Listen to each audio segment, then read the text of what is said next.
Pessoal, vamos lá, ao vivo pela TV Artes agora e YouTube para todo o Brasil. Vamos começar aqui com um texto. O compartilhamento de ideias, projetos e locais de trabalho está longe de ser algo inédito, mas associado a novas tecnologias, permite que empresas ampliem suas redes de negócio e incorporem habilidades e competências. Hoje é uma noite super especial para todos nós, nos cursos de Administração, Ciências Contábeis, Marketing e Logística, 19 de agosto de 2019, segunda-feira. Boa noite! Muito bem. Esse é o Direto do Campus aqui da Unifage, falando ao vivo aqui para a região metropolitana de Campinas, pela TV Artes 19.1 e para o mundo, pelo nosso canal Direto do Campus no YouTube. Vira aqui a página. Muito bem. Jaguariúna, né? A cidade bonita por natureza, onde estamos aqui no auditório lotadíssimo aqui da Unifage, no Campus 1. É referência nacional em tecnologia, inovação, acolhe empresas globais, não é isso? De diversas áreas, e dessas organizações, a Unifage tem parcerias incríveis, e hoje, né, estamos recebendo nossos convidados, e vamos conversar a nossa noite com ele, que é engenheiro de computação, pós-graduado em sistemas de computação, MBA em gestão empresarial, trabalha na diretoria de marketing e vendas do maior centro de inovação da América Latina, Tarcísio Antônio Fernandes. Por favor, venha até aqui, uma salva de palmas.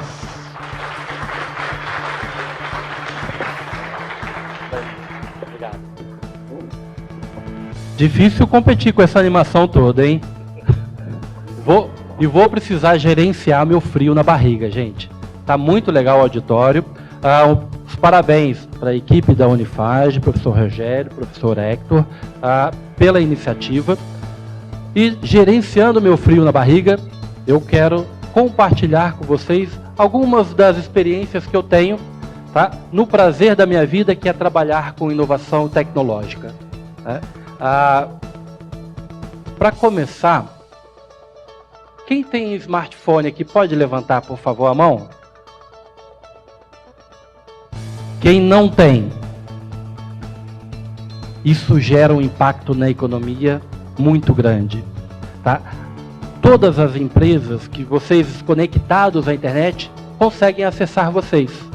Seja com uma propaganda, seja com uma mensagem. A gente vai ver. Antigamente, tá, isso não era necessariamente verdade. Isso é só para mostrar um pouquinho que o mundo está mudando.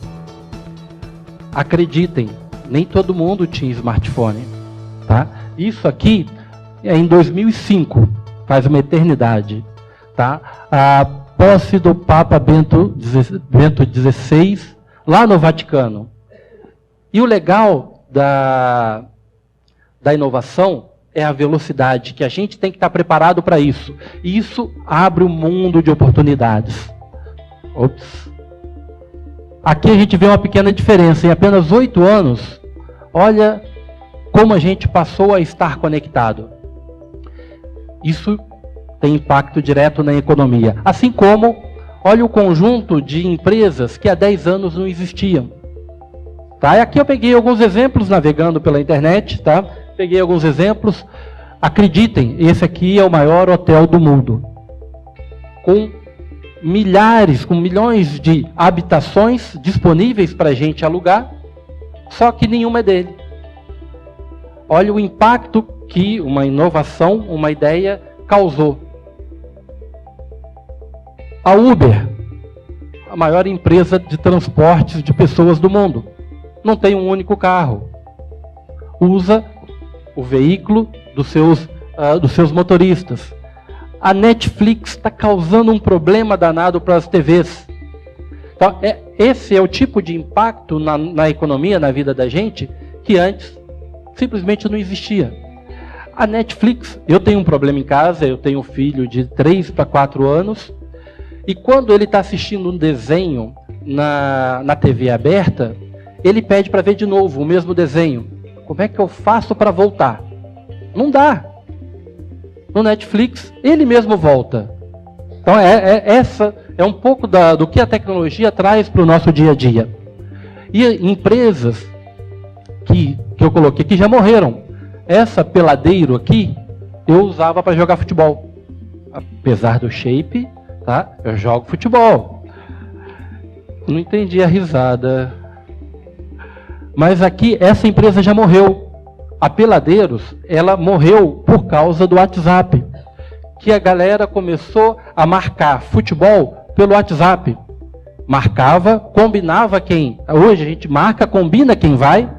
Tem o jogo, tem a pelada. E depois tem as fotos, tem as brincadeiras. E continua. Diferente desse modelo de negócio aqui, que já morreu. Por aí vai, ficando nos meus 10 minutos, professor Rogério. Tá? A gente poderia discutir sobre carro elétrico, carro compartilhado, smart, joia, por aí vai. Tem um monte de coisas acontecendo que vocês acabam vendo isso. E o legal do meu dia a dia é que eu trabalho com inovação. Então, frequentemente chega alguém com uma ideia bacana, com um modelo de negócios testado, para eu transformar aquilo em realidade. Aqui, só para contar um pouquinho da história, eu destaquei aqui 4 ondas da tecnologia que a gente vivencia, e é uma mensagem que eu quero deixar para vocês.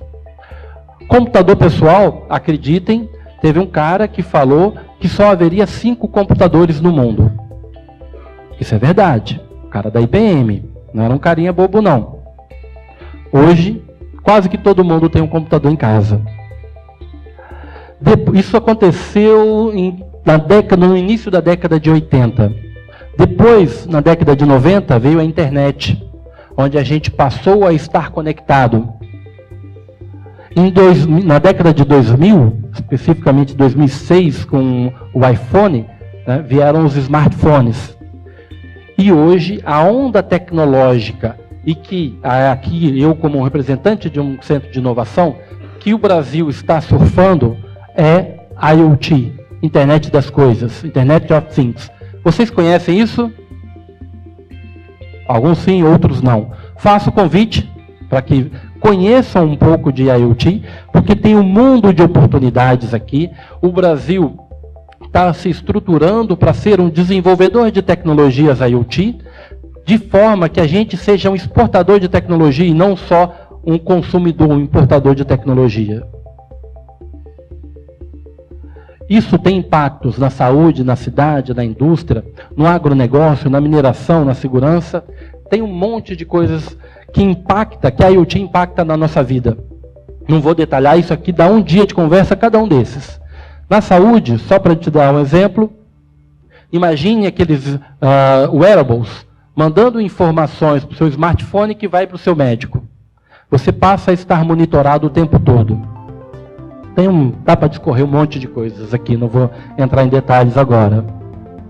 Uma coisa que a gente percebe, tá? A evolução das coisas conectadas. Então, a expectativa é que a gente chegue por volta entre 2020 e 2025 com 50 bilhões de coisas conectadas à rede. Tudo estará conectado. Máquina de lavar, geladeira, nem precisa falar de relógio ou smartphone. Tá? O carro já conectado já existe, tudo estará conectado. Um monte de informações trafegando e um monte de oportunidades. Aqui um exemplo que eu quis trazer, tá? Isso aqui espelha um pouquinho de algumas das oportunidades, algumas coisas aqui já estão acontecendo, tá? Ônibus conectado, iluminação, a luminária conectada, uma luminária conversa com a outra para poder diminuir, para poder controlar o consumo de energia, lata de lixo conectada, os estabelecimentos no sentido de smart wallets, a gente vai ter o dinheiro virtual, tá? As bitcoins já são um exemplo disso, você vai poder transferir valores de uma pessoa para outra, você vai pagar a sua conta com o celular. O dinheiro físico tende a diminuir, assim como o plástico do cartão. E, só para fechar meus 10 minutos, eu acho que eu passei um pouco, professor. No meu trabalho, chega muita gente com ideias inovadoras, mas sem o pensamento crítico em cima daquilo, para aquilo se tornar realidade. E uma das ferramentas que a gente tem de transformar uma ideia em realidade, eu já deixo aqui a escola de negócios, para que, a partir da escola de negócios, a gente tenha uma orientação melhor de testar um plano de negócios e validar se aquela ideia realmente faz sentido para a economia, faz sentido para finanças. Alguns exemplos, tá? O CPQD é onde eu atuo, a gente trabalha com inovação e outras ferramentas de fomento. E aqui a mensagem que eu deixo, Dojot, D-O-J-O-T, www.dojo.com.br. Ali a gente tem uma plataforma IoT gratuita, pode baixar e desenvolver aplicações para a internet das coisas em cima dessa plataforma, tá bom? Essa é a mensagem, depois a gente conversa mais um pouco. Obrigado.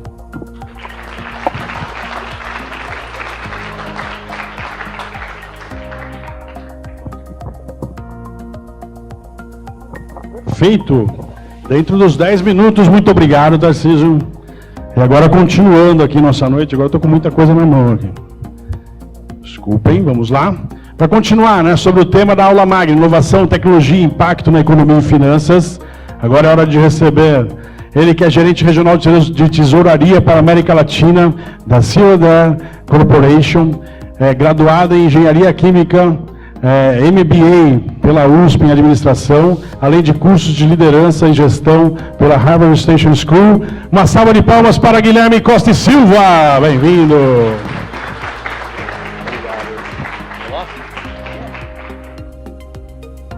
Acho que primeiro vai ser muito difícil para eu ficar parado aqui.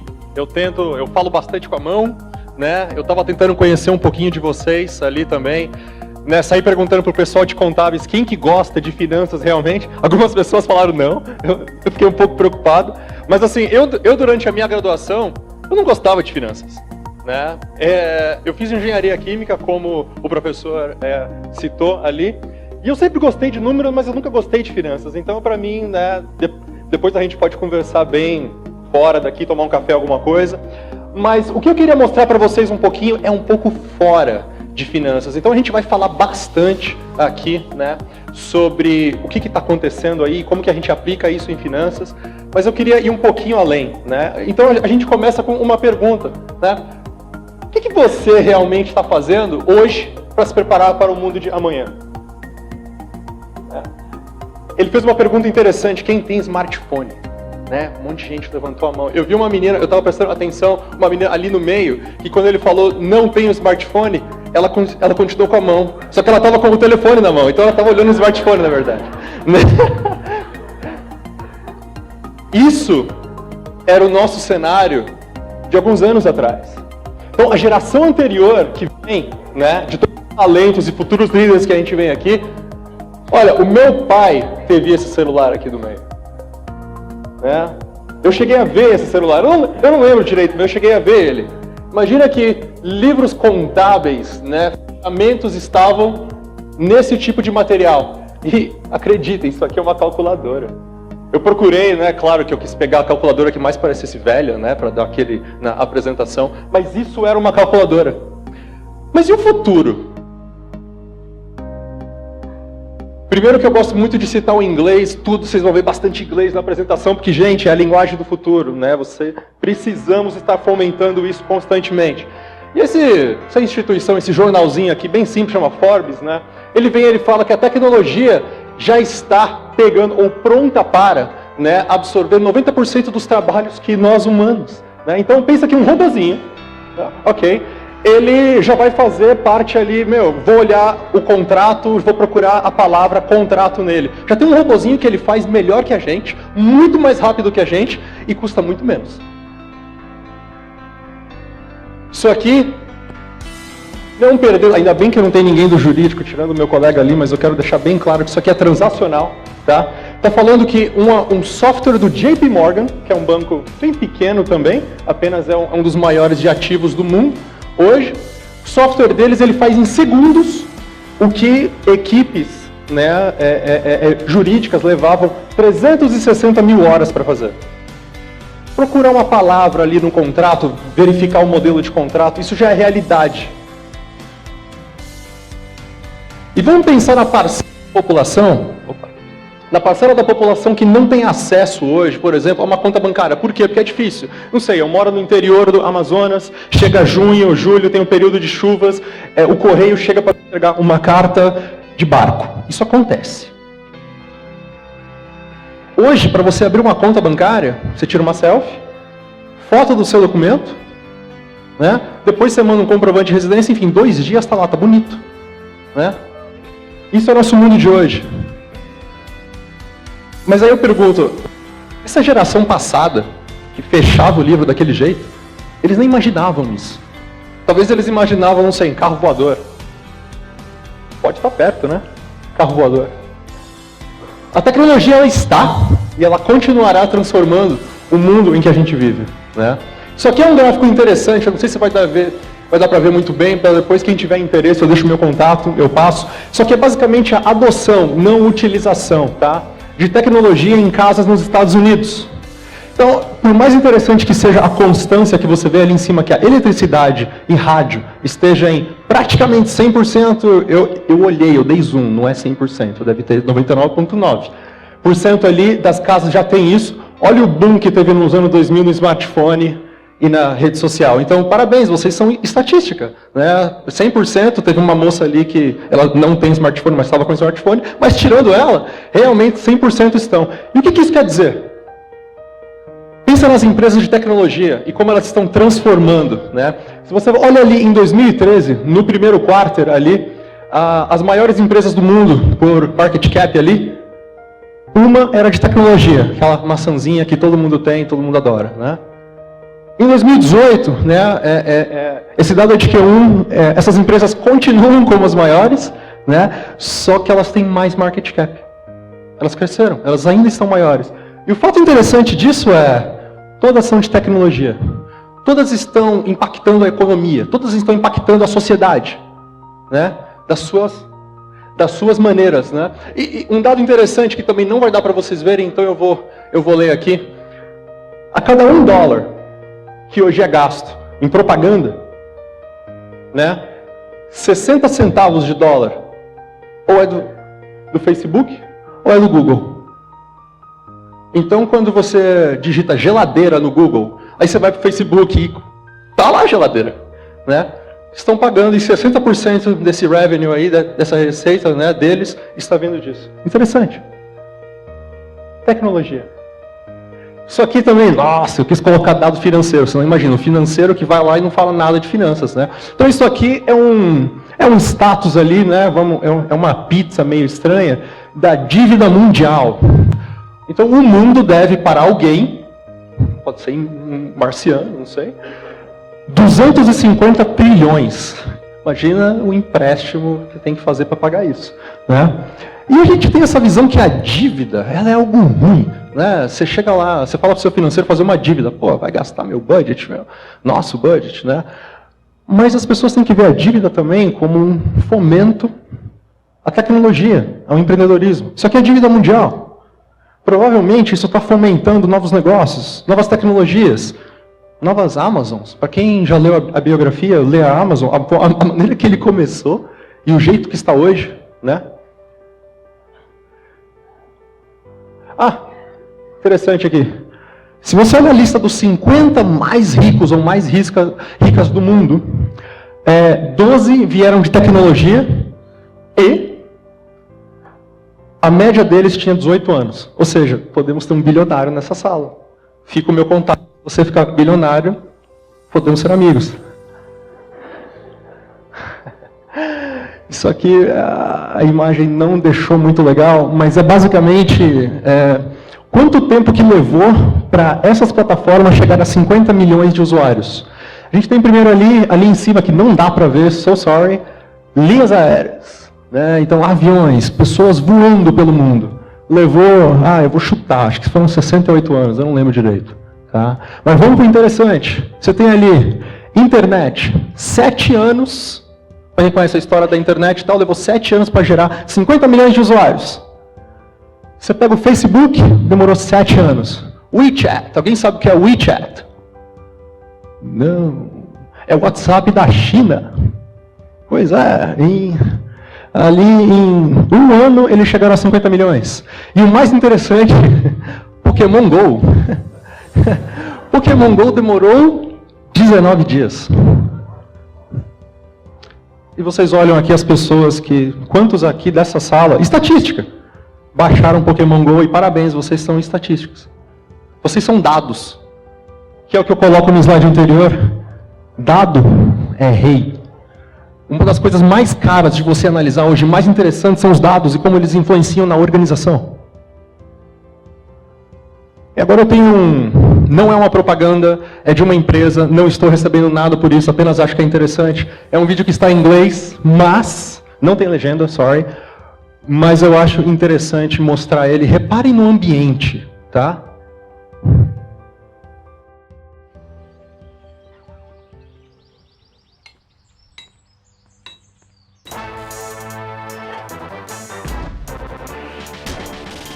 Start my days, sun rays, I tap the phone, coffee's on, I mow the lawn, impressing Sean, so connected, so effective, I let it drop, clean it up, heat and smart, I do my part, get in the car,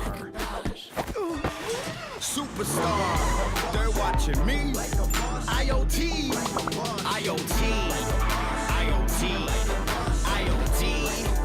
IoT, I check my stock, what a shock, buy some prawn, my oven's on, coming home, future zone, all for me, IoT, IoT, IoT, IoT, IoT, live like a Bosch, with many connectivity solutions for a smarter future.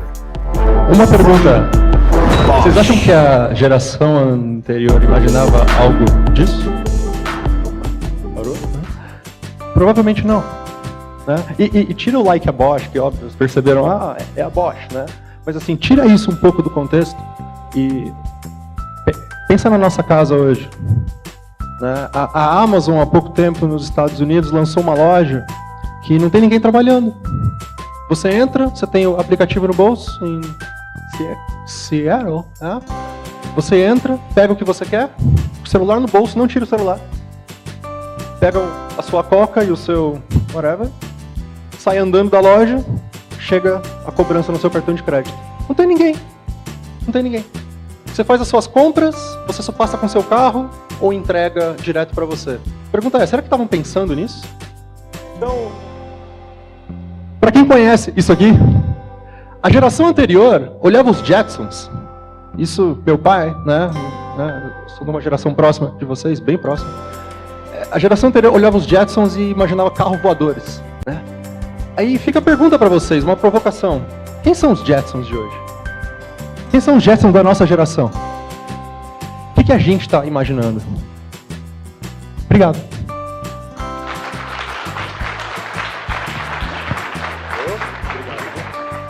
Muito bom, Guilherme. Muito obrigado. Várias reflexões aí. Aqui.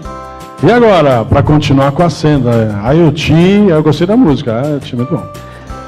Inovação, tecnologia, impactos na economia e finanças. Agora é hora de receber ele, que é graduado em economia, economista. Ele é diretor fiscal e jurídico da nossa super parceira, que faz parte do Conselho Consultivo da Escola de Negócios, Ambev. Nosso amigo, uma salva de palmas para eles, Rafael Saliba. Obrigado. Pessoal, boa noite. Tá bom, sei que tem um pessoal que trabalha lá comigo, deixa eu... Depois, se alguém tiver aí, eu vou pedir um feedback, tá? Então, só para... Bom, pessoal, vamos lá. Qual que é a minha função aqui hoje? Eu não vim para falar uma coisa que eu acho ou não. A minha função é o que esse primeiro slide está mostrando aí. Eu só vim soltar uma faísca para tentar fazer vocês pensarem um pouquinho e dar alguns insumos para o que a inovação tecnológica pode trazer, tá? Então, que eu pulei ali um pouco, eu coloquei só inovação tecnológica, eu não coloquei impacto em economia e finanças, no final a gente discute aqui, mas mais importante a maneira como a gente pensa tecnologia, como é que isso vai impactar a sociedade nos próximos anos. Bom, vamos lá, só alguns insights para a gente pensar aqui. Aqui o número está cortado, mas do ano 1 da era cristã para o conhecimento humano dobrar, levou mais ou menos 1000 anos. Tá? Em 1800, 100 anos, hoje mais ou menos 18 meses, isso aqui eu peguei de uma professora que chama Marta Gabriel, e a estimativa é que em 2025, 2030, enfim, não interessa tanto a data, o conhecimento humano vai dobrar diariamente, ou mais rápido do que isso. E como é que você quer medir? No nível, enfim, produção científica, novas descobertas, novos lançamentos, etc. Então vai ficar cada vez mais rápido. E qual que é o insight aqui? Não dá para acompanhar esse negócio sem tecnologia. Acho que essa é a parte mais importante aqui. E a gente está gerando dado o tempo inteiro. Acho que só para usar o que os meus colegas já falaram ali, acho que tem alguns fatos que são interessantes, né? Hoje o Facebook consegue saber com uma precisão razoavelmente grande a chance de haver uma traição entre um casal. Com 200 cliques, ele consegue saber. Por quê? Simples. A pessoa muda o comportamento. Ela vai começar a postar mais foto, vai começar a dar like aqui e ali, e aí, com base nisso, ele prevê um comportamento. E se a gente pensar no que a gente faz todo dia, a gente segue uma curva mais ou menos igual de ação. Tá? A segunda coisa, o crescimento do poder computacional. É esse fato, junto com o último ali, que é o custo da tecnologia, é que tem possibilitado as revoluções e as transformações digitais que a gente está vivendo hoje, e elas só vão aumentar. Por que isso? É simples. Há 20 anos atrás, talvez nem isso, se olhava quem tinha um computador em casa e pouca gente tinha. Hoje em dia, quem tem um bom computador capaz de rodar aí, para quem está estudando, enfim, contábeis, administração, capaz de rodar um eViews ou capaz de rodar um Minitab, qualquer um tem. É um poder de estatística que antes não estava disponível, e mais do que isso, o poder computacional de processamento cresceu. Acho que esse que é o ponto mais importante. E como é que esse negócio se fala com o dia a dia? Bom, eu trouxe aqui só um exemplo para ficar mais fácil.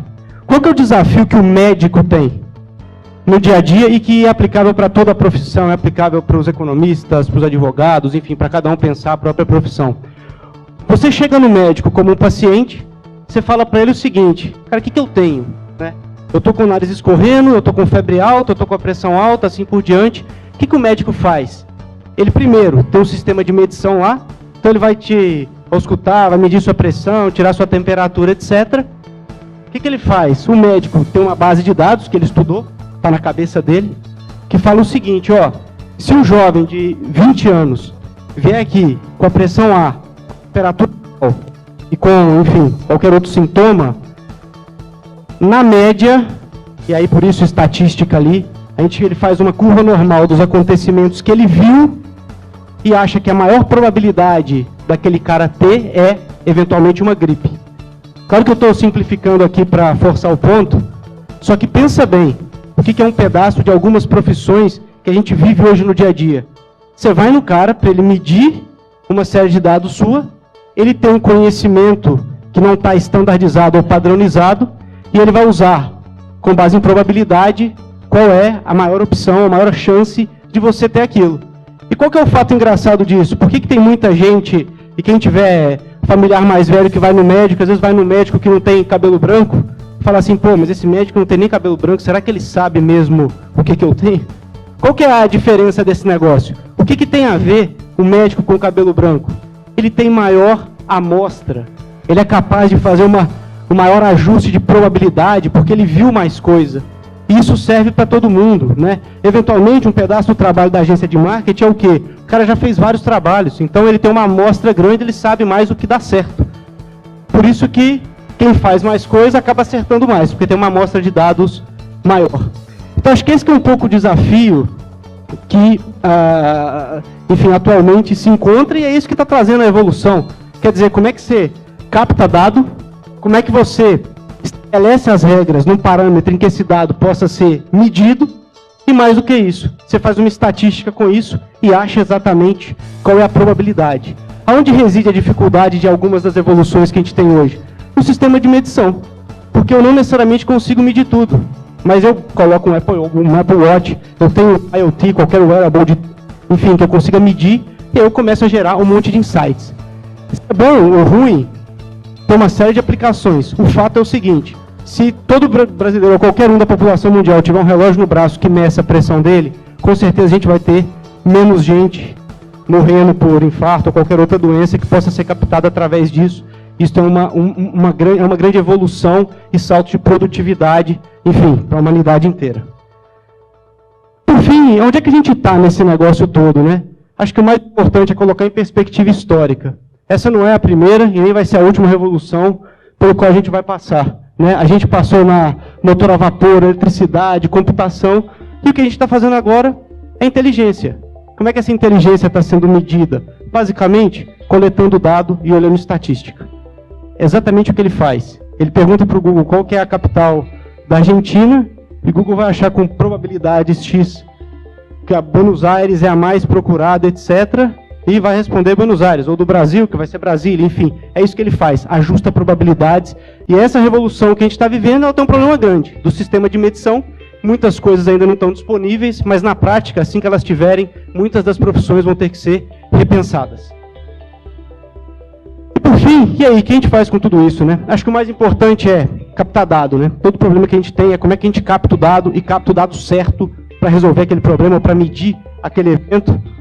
Maior acesso à informação, então quer dizer, hoje em dia, como o professor já falou aqui no dojo, enfim, que você pode ir lá e fazer algumas simulações de IoT, mas a prática é que antes um negócio que estava restrito a um grupo, quer dizer, um eventual conhecimento de medicina que só os médicos tinham, alguém colocou numa planilha, e um pedaço desse negócio vai ser estandardizado. E, eventualmente, a profissão vai ter que se reinventar e pensar em qual é a outra capability ou qual é a outra habilidade que ela vai ter que construir. Velocidade, é rápido. Então, enquanto você está aqui, e se hoje você já não sabe, pelo menos, acessar ou como instalar um Python na sua máquina para mexer um pouquinho, acho que bom, todo mundo aqui é relacionado ou a finanças, mas no mínimo a marketing, tem um pouquinho de estatística, é bom aprender. Alcance, quer dizer, está em todo lugar. Você tem acesso hoje ao que está na Índia, na China, enfim, está sendo gerado a todo momento. E você pode usar isso para retroalimentar seu modelo, e também por isso o conhecimento é transformado mais rápido. E por fim, o aumento da produtividade. Quer dizer, antigamente, quando não se tinha o trator, você precisava de 1000 homens para arar um campo. Com o trator, você precisa de 1. E essa revolução não é diferente. Quer dizer, a tecnologia te dá mais confiabilidade e aumenta a produtividade, gerando mais renda e maior valor agregado na unidade produzida do ponto de vista econômico. E por fim, acho que eu só botei ali para ilustrar todas essas novas corporações que estão sendo criadas e estão surgindo, utilizando a otimização como princípio, que na prática o Airbnb é isso. Você tem um quarto parado, você disponibiliza esse quarto e você otimiza a utilização dele. Uber, exatamente igual. Você tem o carro parado, você otimiza isso. E é esse tipo de organização que vai crescer e vai, de fato, disponibilizar mais inteligência, melhorar a qualidade de vida, e é isso um pouco o impacto que a gente vai ver na economia.